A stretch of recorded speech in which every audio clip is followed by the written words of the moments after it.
Dalam provinsi Sumatera Utara berbatasan langsung dengan kerajaan Siak Sri Indrapura Riau. Ketika itu empat ini tidak berani diusik oleh Belanda. Kenapa? Karena ada serigala singa besar menjaga dia, persis seperti saya saat ini. Saya saat ini berceramah, maka semua mahasiswa Civitas Akademika diam mendengarkan. Padahal yang ceramah ini hanya LCMA, lagi cemas menghadapi anak-anak unsia. Kenapa mahasiswa ini bisa tenang mendengarkan? Sebetulnya yang dipandang bukan yang ini, tapi ada singa-singa besar di belakang. Yang gagah, yang perkasa, yang profesor, yang guru besar. Mereka yang ada di belakang. Disangka orang ini yang didengarkan, bukan. Inilah bahasa Melayu istilahnya menumpang tuah. Jangan sampai kita tidak sadar diri, tahu diuntung, merasa kita yang bertuah. Belanda tidak berani mengusik kerajaan-kerajaan kecil ini. Kenapa? Karena ada kerajaan Samudra Pasai, kerajaan Aceh yang besar.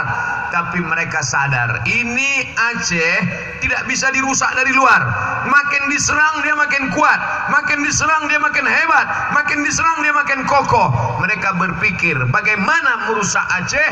Akhirnya mereka rusak dari dalam lewat perbedaan pendapat bernama ikhtilaf. Perpecahan muncul dari dalam. Siapa yang merusaknya? Yang merusaknya bukan orang dengan rambut gondrong, dengan gaya Belanda, Tuan Menir. Bukan. Siapa yang merusaknya? Yang merusaknya adalah orang yang bersorban, pakai jenggot panjang, pakai jubah, yang kebetulan sifatnya sama. Jangan tersinggung dulu, cerita masih panjang. Yang merusak Aceh adalah orang yang bersorban, pakai jubah 2 lapis, pakai jenggot panjang, gaya-gaya ulama. Siapa namanya? Syekh Abdul Ghafur. Baru saja pulang dari Makkah Al-Mukarramah, belajar Syafi'i, belajar Maliki, belajar Hanafi, belajar Hambali. Dia kuasai perbedaan mazhab, tapi tujuannya ingin mengobok-obok umat Islam dari dalam. Dia pun pulang dengan karisma ulama, bajunya ulama, isinya snok, hor, gronye, setan, laknatullah ada. Akhirnya dia obok-obok, belajar dari masa lalu.